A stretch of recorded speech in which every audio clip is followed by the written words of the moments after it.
Une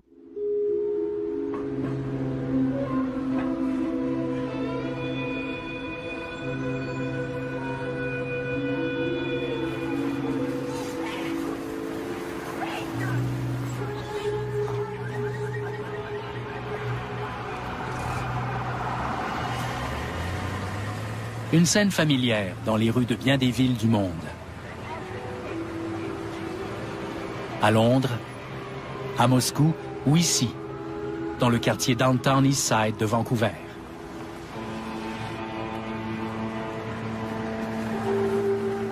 Si vous êtes héroïnomane, c'est ici que vous atteignez le fond du baril.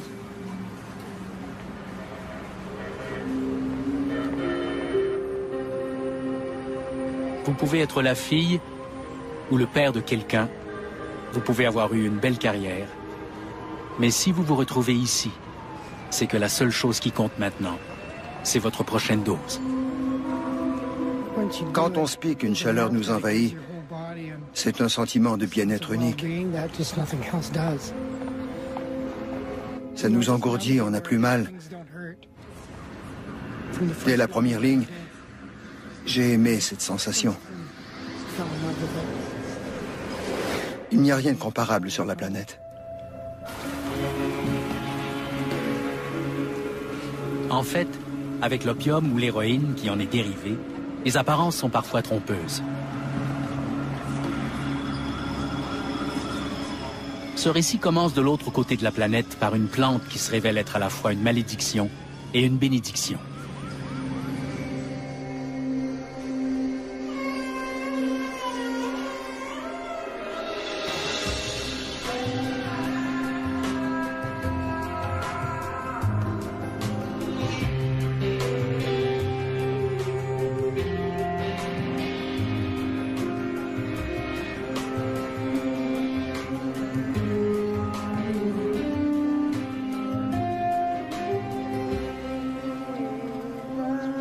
Des fermiers de l'Afghanistan procèdent à la récolte de l'opium.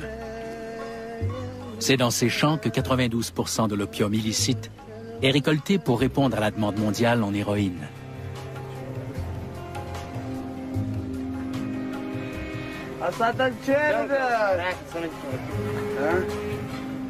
Pour les paysans, il s'agit d'un moyen de subsistance en ces temps déraisonnables.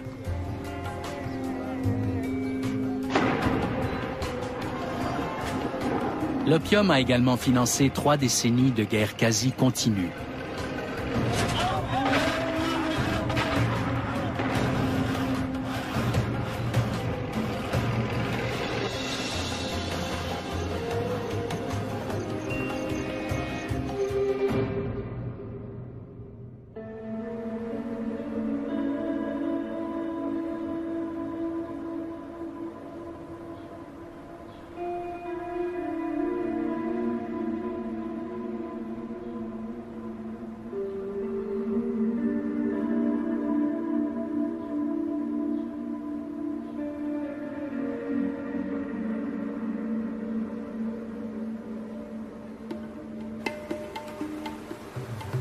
Le long du fleuve Pianj, une frontière poreuse de 1300 km, sépare les champs d'opium afghans des marchés de drogue extrêmement lucratifs d'Amérique du Nord et d'Europe. Dans cette région, l'anarchie règne.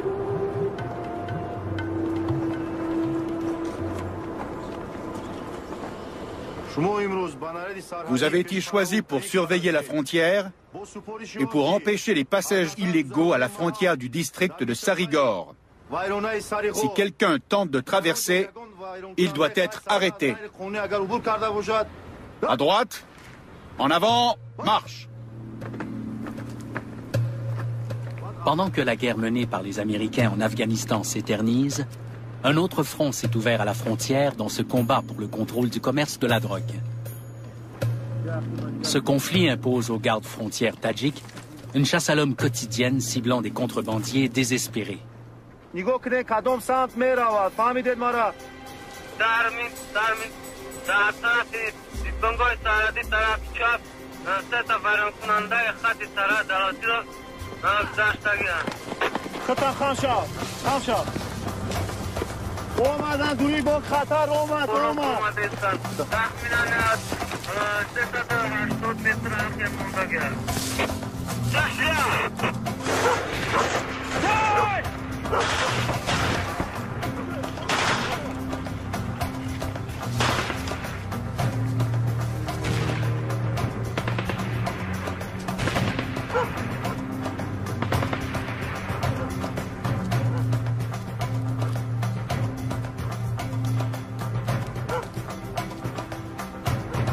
Une arrestation.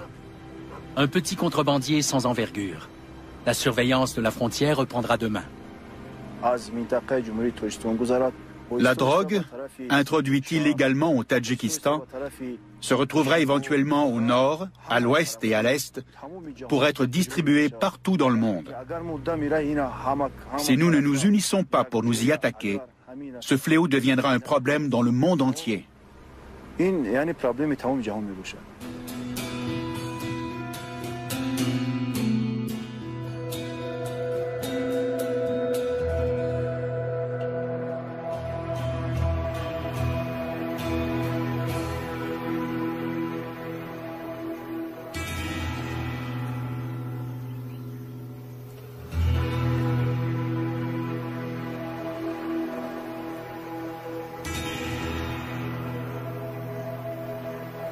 Même dans la région isolée de l'Arunachal Pradesh, qui s'étire à l'ombre de l'Himalaya, dans le nord de l'Inde, la demande mondiale d'opium transforme une tradition locale en commerce lucratif.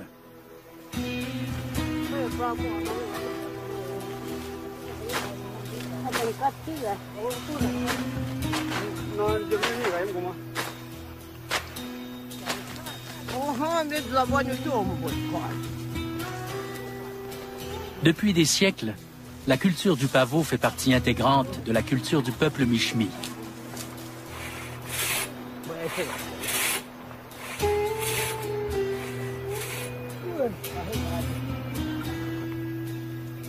L'opium est un analgésique naturel essentiel dans cette région où les médicaments modernes sont rares. Il le qualifie de don des dieux.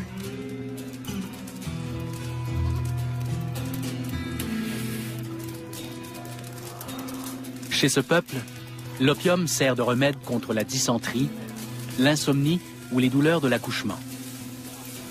Certains fument également de l'opium en groupe.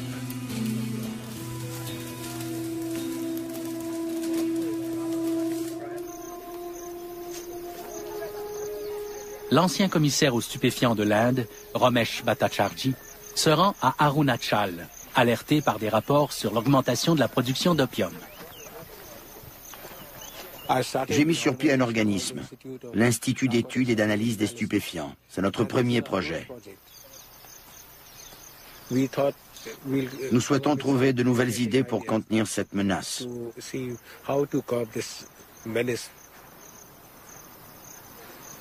Aucune enquête n'a été menée.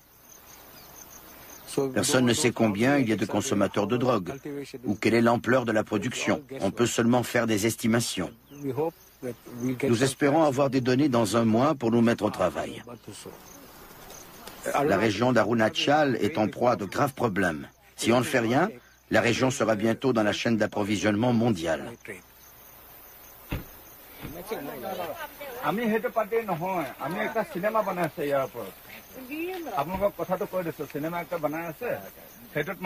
Compte tenu de l'accroissement de la production, les cultivateurs de la région craignent que l'arrivée de l'ancien commissaire aux stupéfiants ne soit de mauvais augure. Nous travaillons dur pour arriver à nous nourrir. Nous comprenons très bien. Nous ne sommes pas ici pour vous arrêter. Si nous arrêtons, comment pourrons-nous manger? Vous voulez voir comment on fait? Oui, montrez-nous.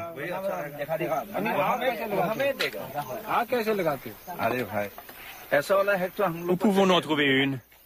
Quoi? Une pipe? Il faut la faire fabriquer. Pourquoi en avez-vous besoin? Allez-vous fumer? Non, ce sera un souvenir. Je suis certaine que vous en trouverez une. Il y en a de toutes les tailles, même pour les enfants. Les enfants pour les enfants? Tout le monde fume. Voilà comment on fait. Est-ce terminé? Vous pouvez continuer. Êtes-vous étourdi? C'est pour ça qu'on fume. N'est-ce pas bizarre qu'un homme de ma taille puisse se sentir léger comme une plume?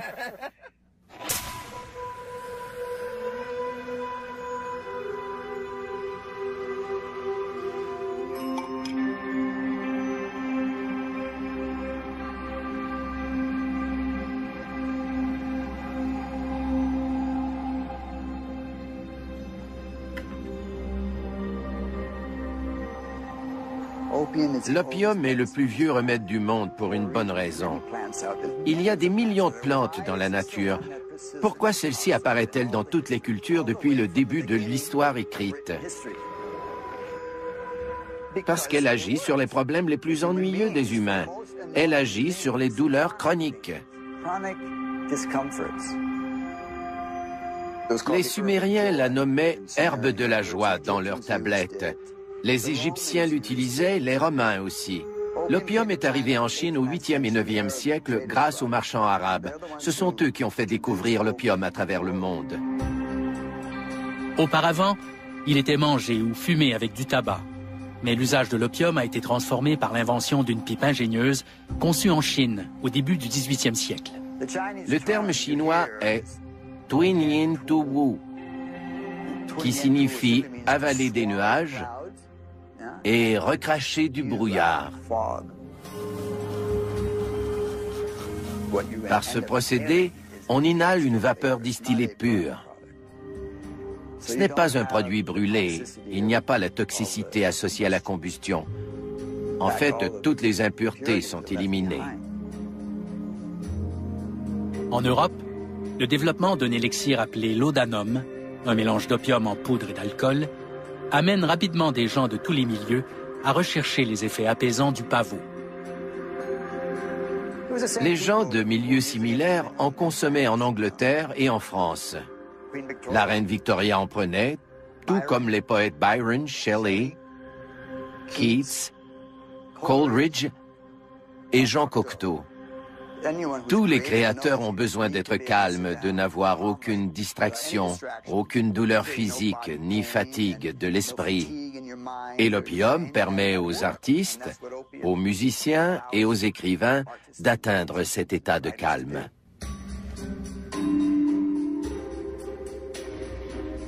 Au 19e siècle, les médicaments à base d'opium servent à guérir à peu près n'importe quoi. C'était le médicament le plus important de la pharmacopée occidentale jusqu'aux années 1930. Les gens ne se rendent pas compte que la plupart des médicaments contiennent de l'opium sous une forme ou une autre. L'histoire de l'opium est toujours associée à sa double nature. Il procure un bien-être et soulage de la douleur, mais il peut aussi créer une dépendance.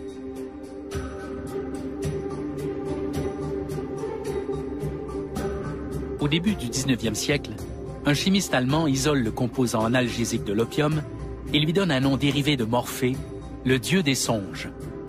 La morphine devient rapidement le principal outil de régulation de la douleur. On la vend comme médicament pour remplacer l'opium afin de mettre fin à la dépendance à ce dernier.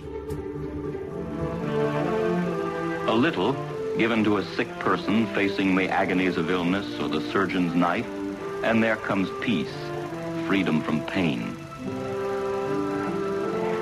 Misused by drug addicts, these same powers bring dreams that twist reality, corrode body and mind, and lead to crime.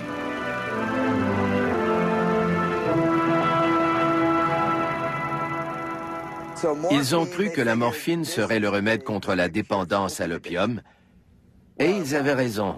Une fois la morphine injectée par intraveineuse, on n'a plus envie d'opium. On devient dépendant de la morphine. Modern chemistry takes the raw latex of its fruit, extracts and changes it into the concentrated drugs of morphine, codeine, and other narcotics. Bayer, une compagnie allemande, a développé l'héroïne, le remède héroïque. C'est de là que vient son nom. C'était le médicament qui agissait vraiment. Ils l'ont présenté comme le remède pour guérir la dépendance à la morphine. C'était bien le cas puisqu'il engendrait plutôt une dépendance à l'héroïne.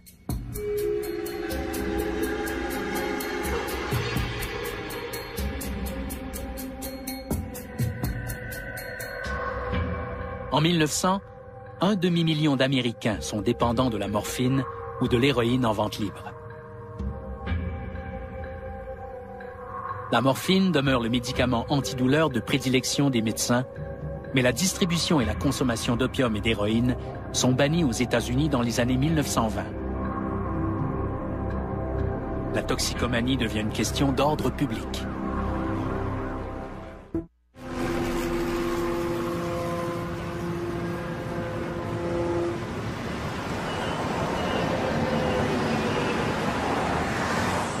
Près d'un siècle après la promulgation de lois sévères, le centre Insight, situé à Vancouver, prône une approche radicalement différente de l'héroïnomanie.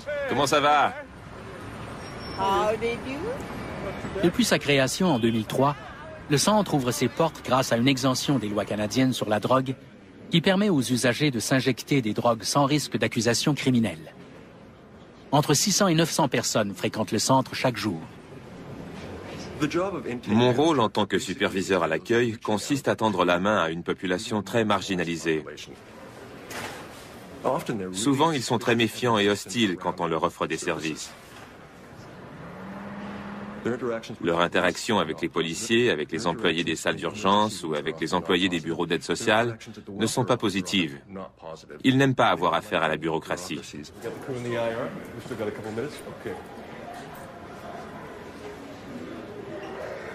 C'est un jour de réception de chèques.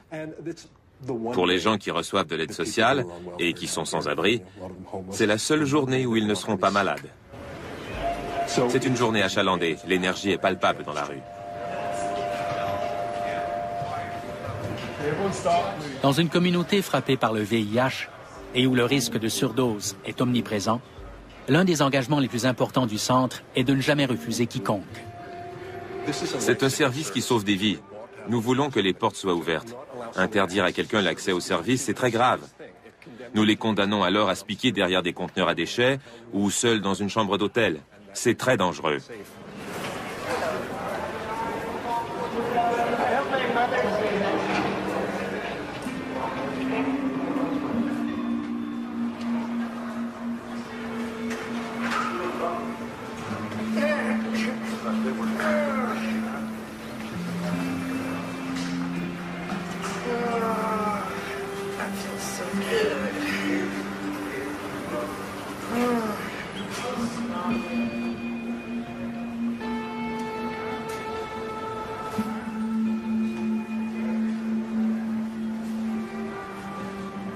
J'ai commencé à en prendre en prison. L'héroïne est de bien meilleure qualité là-bas. Ici, c'est terrible si on compare à la prison. En offrant un lieu sûr aux usagers pour s'injecter la drogue qu'ils ont achetée dans la rue, le centre Insight traite la toxicomanie comme un problème de santé publique et non un crime. Cette approche de gestion de la consommation de drogue est appelée réduction des préjudices. Je m'appelle Derek Thomas. Je viens ici parce que j'ai commencé à consommer des opiacés il y a 3 ans et demi. Et que c'est dans ce quartier qu'on peut en acheter. C'est ce qui m'a amené ici. Je voulais acheter de la drogue.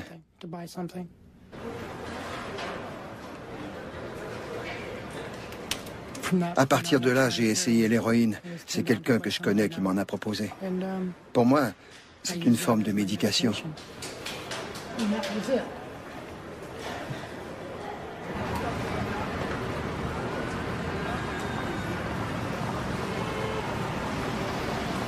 Je n'ai pas pensé à la dépendance quand j'en ai pris pour la première fois. J'ai trouvé l'effet formidable. Je n'avais plus besoin de penser, de faire face à mes problèmes. Je faisais une pause de moi-même, si on veut. Mais quand ça revient, c'est pire.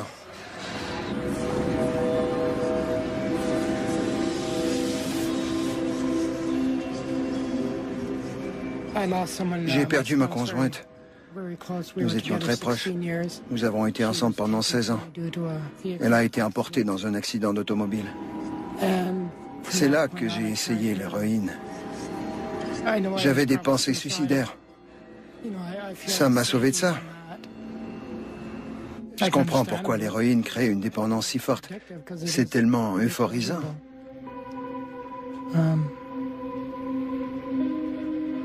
J'ai perdu le fil de mes pensées.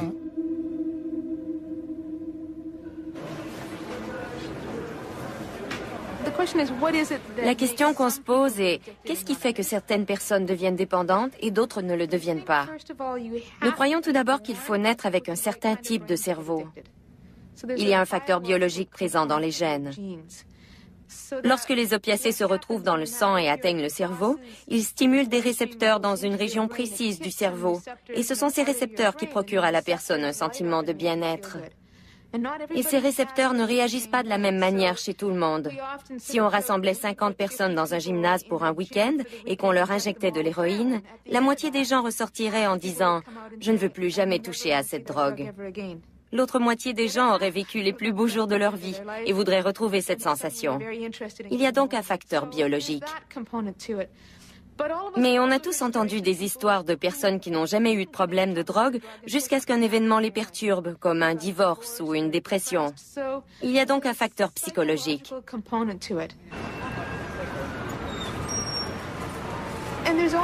Il y a également un facteur environnemental. Si vous êtes prédisposé et si vous vivez un événement malheureux, mais que vous vivez dans un coin du monde où vous n'avez pas accès à ces drogues, vous ne deviendrez pas dépendant. Il faut donc le bon cerveau, au bon moment et au bon endroit pour que la dépendance s'installe. Dans une communauté accablée par la toxicomanie, la production qui alimente la demande provient d'un réseau mondial de trafic de stupéfiants dont la source se trouve à l'autre bout du monde.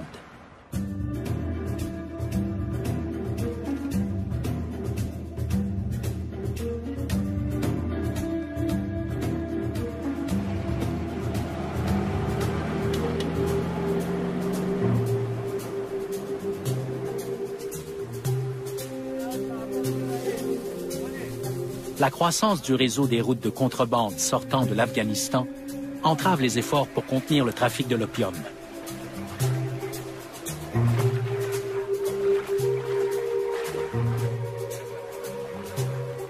Nous nous concentrons sur les cibles d'importance. Nous visons les organisations de trafic de stupéfiants les plus grandes et les plus nuisibles en Afghanistan et dans les environs. Dans cette région, les gouvernements sont inexistants, les frontières sont poreuses, le terrain est vaste et montagneux. Il y a d'innombrables sentiers. C'est très difficile de couvrir une telle région en entier.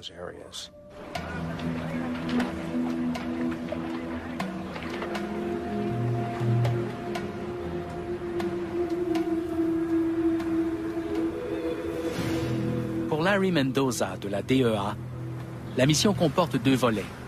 Empêcher que la drogue arrive sur le territoire et mettre un terme à l'utilisation de l'argent de l'opium par les talibans, argent qui finance la guerre contre les États-Unis.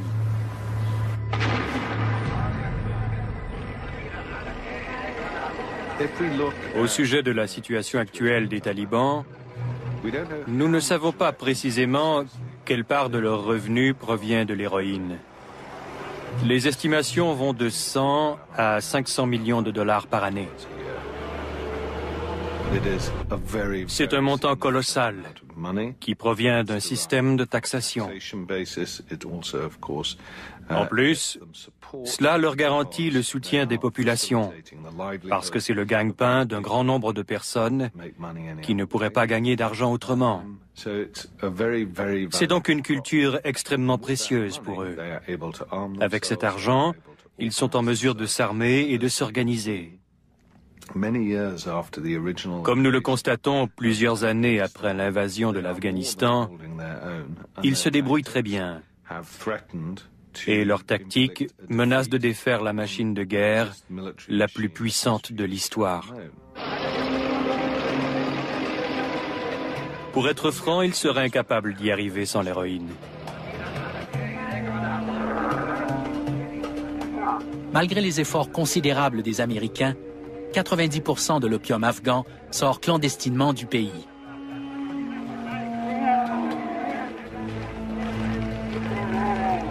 Les États-Unis font donc appel à leurs alliés. des pays frontaliers de l'Afghanistan qui fournissent de la main-d'œuvre pour les opérations antidrogue.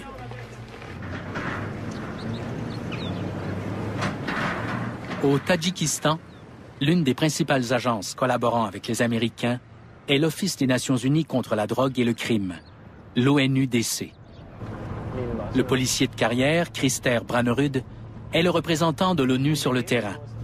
Sa mission quasi impossible consiste à aider les Tadjiks à enrayer la contrebande d'opium. Dans une atmosphère saturée par la corruption, il est l'homme qui s'assure que les chèques sont dûment signés et que l'argent de l'ONU se retrouve entre bonnes mains. Il y a une partie de la frontière sous le contrôle de l'ONUDC, si on veut. Pour une autre partie, il y a une coopération bilatérale avec les États-Unis. La Commission européenne a également un projet ici. Elle s'occupe d'un autre tiers de la frontière qui est divisé entre ces trois joueurs. Nous tentons de soutenir les gardes frontières et de renforcer les avant-postes frontaliers du mieux possible avec le financement disponible.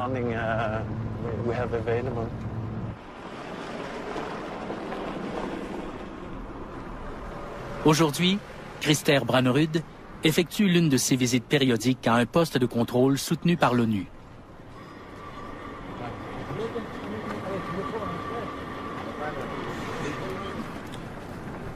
Ce détachement est constitué de 4 ou 5 agents dans 3 groupes. Ils basent leurs opérations sur des renseignements. Nous recherchons des visiteurs afghans, si on peut dire. Ces visites peuvent indiquer qu'un village a été approché par des contrebandiers. Les suspects ont été contrôlés. Mais il n'y a eu aucune arrestation aujourd'hui.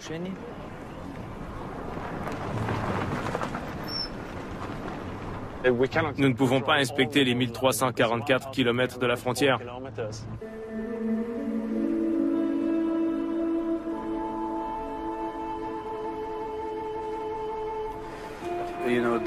La drogue vient généralement du centre de l'Afghanistan et parvient jusqu'ici. Les trafiquants passent par des chemins de contrebande dans la région. Ils traversent le fleuve et remontent jusqu'ici. Y a-t-il un chemin là-haut? Oui, il y a un autre chemin qui passe par ce col entre les deux montagnes. Il se poursuit ensuite jusqu'au Kirghizistan.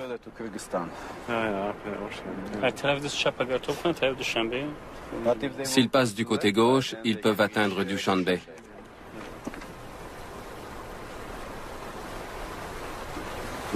Et il y avait quelques personnes avec des mitrailleuses là-bas et une autre plus loin avec une grosse mitrailleuse. Les Afghans ont traversé la frontière. Ils ont arrêté l'homme ici. Il y a eu une altercation et ils l'ont tué.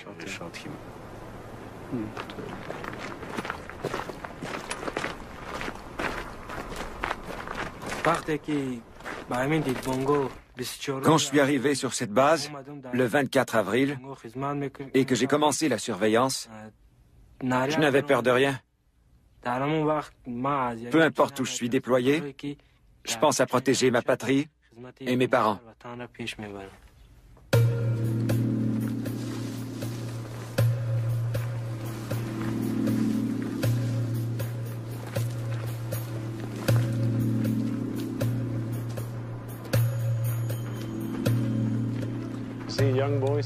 On voit beaucoup de jeunes hommes. Ils reçoivent un salaire qui varie entre 5 et 20 $ par mois. Et ils sont logés et nourris. Les jeunes hommes que vous voyez ici risquent leur vie pour 20 $. Je demande souvent aux Européens combien d'entre eux seraient prêts à changer de place avec ces garçons.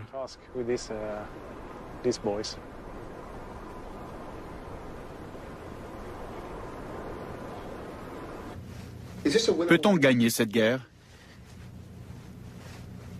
Je suis une personne très optimiste. Je vois toujours le verre à moitié plein et non à moitié vide. Le nombre de nos opérations s'est accru de 116%. Le nombre de saisies a lui aussi augmenté. Nous poussons les contrebandiers hors de leur zone de confort. Nous marchons sur les plates-bandes de certains des seigneurs de guerre les plus puissants. Il faut une volonté politique dans les plus hautes sphères du gouvernement. Il faut que les gens disent « assez, c'est assez » et qu'ils agissent en conséquence.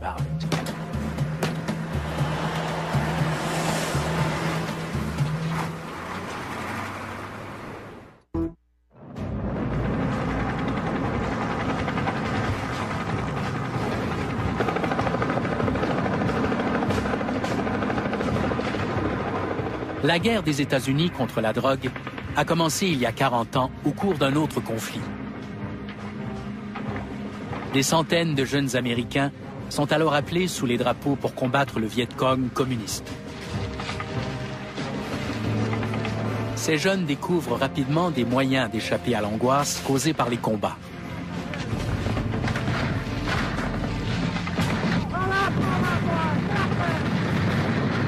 Le Vietnam est inondé de marijuana et d'héroïne en provenance des jungles de l'Asie du Sud-Est et le nombre de soldats qui se droguent monte en flèche.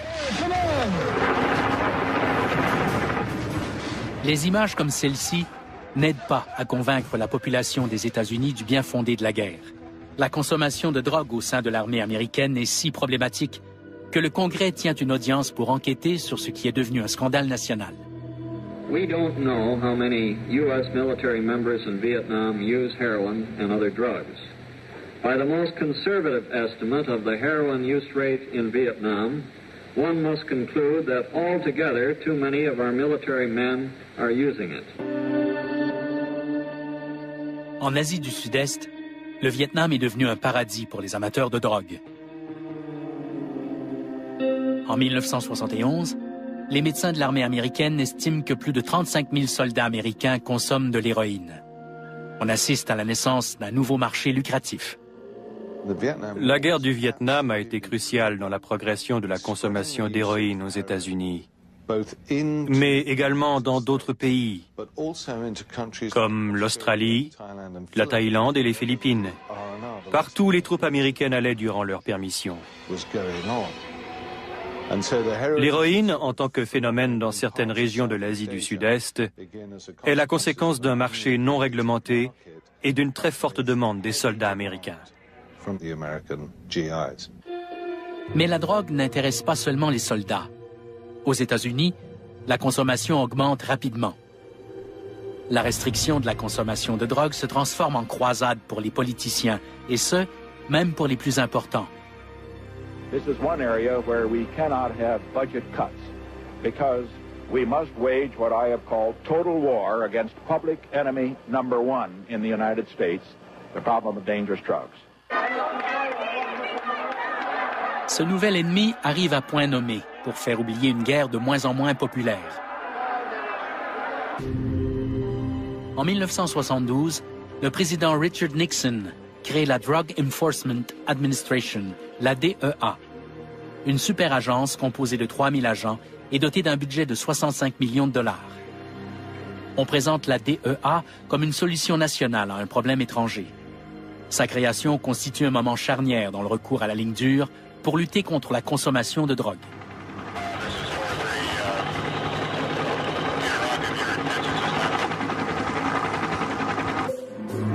Cependant, le public ignore que les alliés américains en Asie du Sud-Est sont les principaux fournisseurs de l'héroïne qui se trouvent dans les rues américaines. Ils ignorent aussi qu'ils ont le soutien tacite des États-Unis et de leurs services de renseignement. Tous ces trafiquants savaient qu'il valait mieux pour eux de faire partie de l'équipe, de se prévaloir de l'immunité de la CIA. Un jour, j'étais avec l'Américain le plus haut placé dans la lutte contre ce trafic au Moyen-Orient et il a dit en ma présence, « Le problème, c'est que je découvre que toutes mes cibles travaillent pour la CIA. » La situation était généralisée.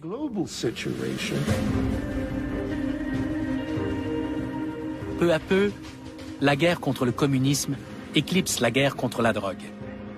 Mais au fil des 4 décennies suivantes, l'application de lois de plus en plus sévères aux États-Unis donnera le ton aux politiques anti-drogue de toute l'Amérique du Nord qui s'appliquent encore de nos jours.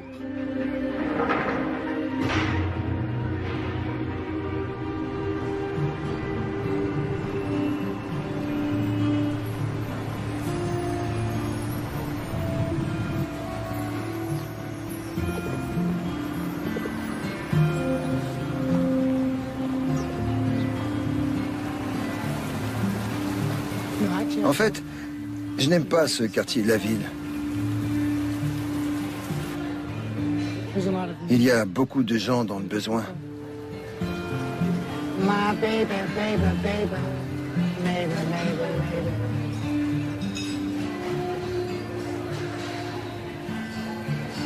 J'espère que ce ne sera pas comme ça jusqu'à ma mort. C'est difficile. Même s'il y a quand même de bons moments. Mais je ne suis pas joyeux comme avant. Je sens que je stagne, que je suis bloqué.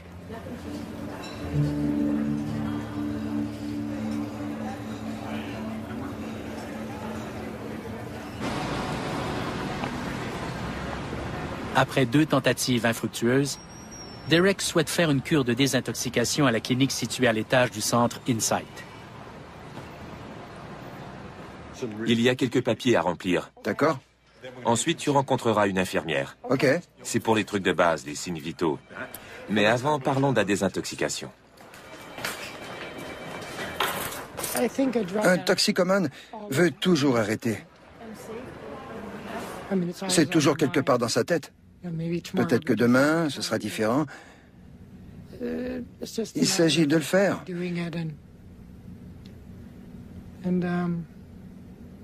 D'avoir le désir de le faire. C'est ce qui fait la différence. Tu passeras de 7 à 10 jours au 2e étage. Pendant cette période, tu dois rester là-haut. Si tu ne te sens pas bien dans ta chambre, parle-en au personnel. Ils ont des moyens pour faciliter les choses. Tu rencontreras un médecin et une infirmière pour discuter du sevrage. Tu auras ta chambre et ta salle de bain privée. J'aimerais faire une demande. Est-ce possible d'avoir la chambre qui a une baignoire? Il faut voir si elle est libre. Tu l'auras peut-être. Si c'était possible, ce serait merveilleux. C'est thérapeutique? Je peux prendre jusqu'à 10 bains par jour, parce que j'ai toujours froid. Pendant la semaine où tu seras là, tu auras la possibilité de parler à des conseillers si tu en as envie, des gens formidables. Ils te proposeront des options et discuteront avec toi des choses qui ont fonctionné ou non dans le passé. Si tu as envie de mettre au point une stratégie, c'est très bien. Tu dois te rappeler que tu te libéreras de ce truc. Ça n'a rien d'intimidant. Détends-toi pendant que tu es là. C'est comme une semaine de congé, non? Oui, c'est ça. Ne te mets pas de pression, ça ne donne rien. Mange un peu avant d'aller rencontrer l'infirmière. C'est parfait.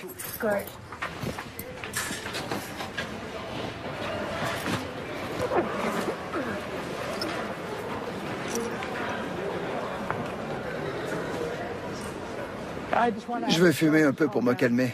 D'accord. Il y a des bénéfices à ce répit là-haut. Je serai là dans une seconde. D'accord. On ne sait pas comment ils vont en sortir. Certains souhaitent réellement prendre de la distance pour rebâtir leur vie. Pour d'autres, c'est important de passer du temps loin de la rue pour réfléchir à leur vie, pour prendre du mieux, pour dormir dans des draps propres, pour manger régulièrement, pour consulter un médecin. C'est très bénéfique pour eux. Je veux m'en sortir. C'est très difficile. J'ai peur. Cette émission comporte des scènes pouvant ne pas convenir à un jeune public. La supervision des parents est suggérée.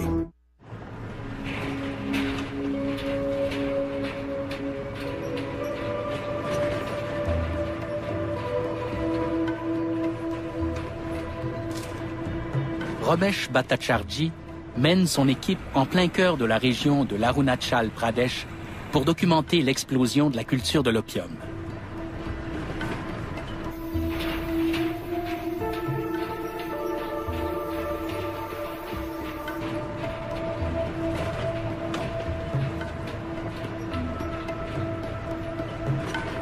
Il y a 7 ans, lors de sa dernière visite, la plupart des champs de pavots étaient bien cachés, dans les hauteurs des montagnes. Aujourd'hui, il y en a partout.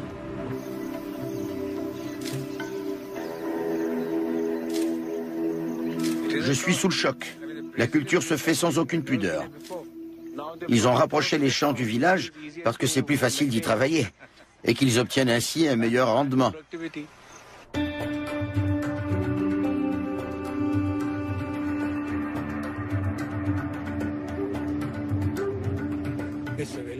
Il y en a partout. Il n'y a qu'à demander n'importe où, à n'importe qui, et on vous conduit à un endroit où on vend de l'opium.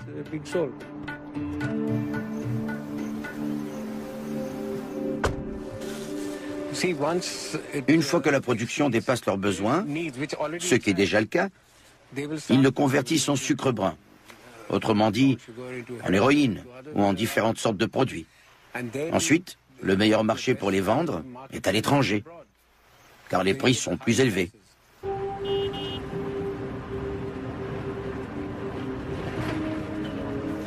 Est-ce possible que le gouvernement ignore ce qui se passe?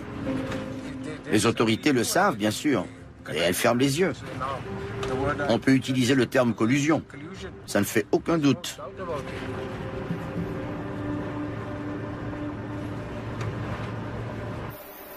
Combien de personnes avez-vous arrêtées l'an dernier?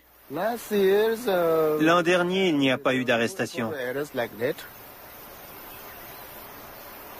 Nous ne fermons pas les yeux. Nous cherchons plutôt à les éduquer. Par nos campagnes, nous leur présentons des cultures alternatives qui peuvent leur apporter une source de revenus durable.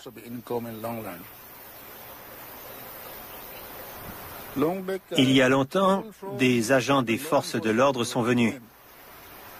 Mais il y avait beaucoup de résistance de la part des villageois. On ne peut pas les arrêter par la force.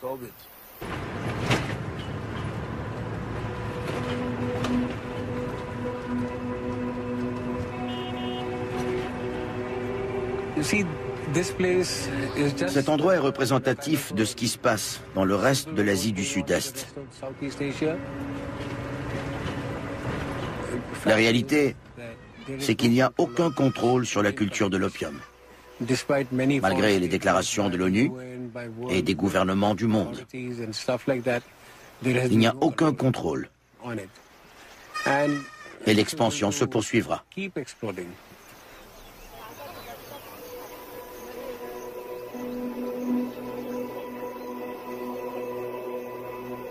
C'est tout simplement trop rentable. On parle d'une plante qui ne coûte pratiquement rien à produire et qui vaut plusieurs fois son poids en or. C'est la loi de l'offre et de la demande. L'opium et l'héroïne sont en demande, et tant qu'il y aura un marché, les gens trouveront un moyen d'en produire. C'est l'effet ballon. Si on supprime la production dans un pays, elle est reprise dans un autre.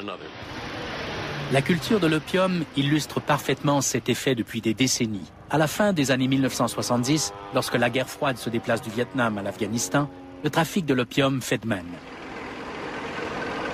Les Soviétiques envahissent alors l'Afghanistan pour exercer un contrôle plus serré sur le gouvernement de Kaboul. Les États-Unis répliquent en acheminant du soutien à la résistance des Moudjahidines par le biais de la CIA. Le conseiller national pour la sécurité, Zbigniew Brzezinski, vient témoigner en personne pour offrir son soutien à leur cause. That land over there is yours. You'll go back to it one day because your fight will prevail and you'll have your homes and your mosques back again because your cause is right and God is on your side.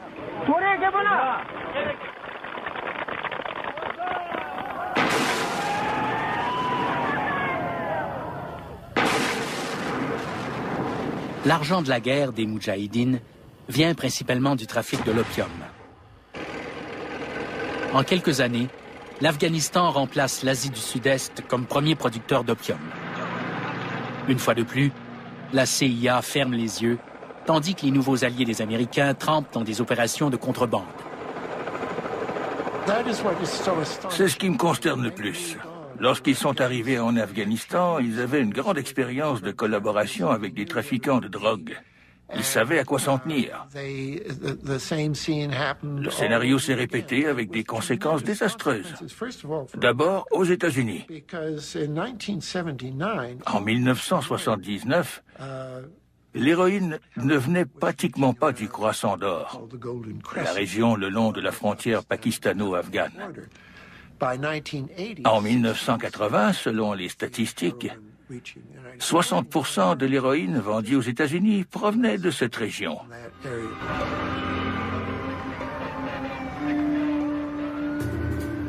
Pendant que le gouvernement américain soutient ceux-là même qui inondent les États-Unis de drogue, la guerre contre les stupéfiants se poursuit de plus belle au pays.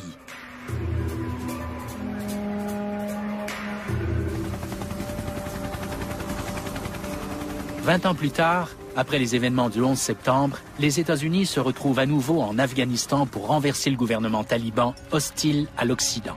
Pour combattre les talibans, les États-Unis se font de nouveaux alliés qui comptent aussi sur le trafic de la drogue pour financer leurs opérations. Leurs alliés sont des seigneurs de guerre. Comment sont-ils financés? Leur argent ne peut pas venir entièrement des États-Unis. La réponse est la même qu'avant 1996. Il vient du pavot. C'est la seule chose qui est exportée par ce pays. Les Américains ont fermé les yeux sur le réensemencement des champs de pavot en 2001 et en 2002 parce que leurs alliés avaient besoin d'argent.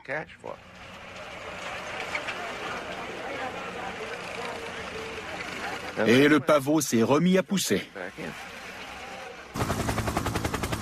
À entendre le président américain, on ne se douterait pas que ses alliés trempent dans le trafic de la drogue. The United States and our allies will help President Karzai reverse the increase in poppy cultivation. This is a direct threat to a free future for Afghanistan. One way to deal with the drug problem is for there to be kind of pushback to the drug dealers, and a good way to push back on the drug dealers is convict them and send them to prison.